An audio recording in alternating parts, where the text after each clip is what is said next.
Who's the boss? 10 ways to start taking control. At first glance, it would seem that positive thinking and attention deficit disorder, ADD, have nothing to do with one another. But many of us with ADD develop negative thinking patterns because we become frustrated by our challenges and frequent feelings of being overwhelmed. This negative outlook then makes it even harder for us to manage those challenges and move forward. Practicing positive thinking allows people with ADD to focus on our strengths and accomplishments, which increases happiness and motivation. This, in turn, allows us to spend more time making progress, and less time feeling down and stuck.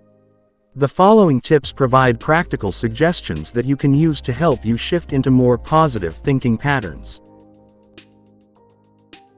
1. Take good care of yourself. It's much easier to be positive when you are eating well, exercising, and getting enough rest. 2. Remind yourself of the things you are grateful for. Stresses and challenges don't seem quite as bad when you are constantly reminding yourself of the things that are right in life. Taking just 60 seconds a day to stop and appreciate the good things will make a huge difference. 3. Look for the proof instead of making assumptions. A fear of not being liked or accepted sometimes leads us to assume that we know what others are thinking, but our fears are usually not reality. If you have a fear that a friend or family member's bad mood is due to something you did, or that your coworkers are secretly gossiping about you when you turn your back, speak up and ask them. Don't waste time worrying that you did something wrong unless you have proof that there is something to worry about. 4. Refrain from using absolutes. Have you ever told a partner, "You're always late," or complained to a friend, "You never call me"? Thinking and speaking in absolutes like always and never makes the situation seem worse than it is, and programs your brain into believing that certain people are incapable of delivering. 5. Detach from negative thoughts. Your thoughts can't hold any power over you if you don't judge them. If you notice yourself having a negative thought, detach from it, witness it, and don't follow it. 6. Squash the ants. In his book, Change Your Brain, Change Your Life, Drive, Daniel Amen talks about ants, automatic negative thoughts. These are the bad thoughts that are usually reactionary, like, "Those people are laughing, they must be talking about me," or, "The boss wants to see me. It must be bad." When you notice these thoughts, realize that they are nothing more than ants and squash them. 7. Practice loving, touching and squeezing your friends and family. You don't have to be an expert to know the benefits of a good hug. Positive physical contact with friends, loved ones, and even pets, is an instant pick-me-up.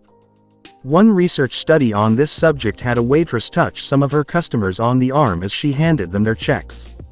She received higher tips from these customers than from the ones she didn't touch. 8. Increase your social activity. By increasing social activity, you decrease loneliness. Surround yourself with healthy, happy people, and their positive energy will affect you in a positive way. 9. Volunteer for an organization, or help another person. Everyone feels good after helping. You can volunteer your time, your money, or your resources. The more positive energy you put out into the world, the more you will receive in return. 10. Use pattern interrupts to combat rumination. If you find yourself ruminating, a great way to stop it is to interrupt the pattern and force yourself to do something completely different. Rumination is like hyper-focus on something negative. It's never productive, because it's not rational or solution-oriented, it's just excessive worry. Try changing your physical environment. Go for a walk or sit outside. You could also call a friend, pick up a book, or turn on some music. When it comes to the corporate world, protocol is pretty much the religion. To know the things needed to do are the basics of productivity, but interaction and having a steady mind makes up the entire thing to true productivity. There are those who seem to work well even under pressure, but they're uncommon ones and we are human and imperfect. To get these little things like stress under our skins won't solve our problems. Sometimes it takes a bit of courage to admit that we're turning to be workaholics than tell ourselves that we're not doing our best.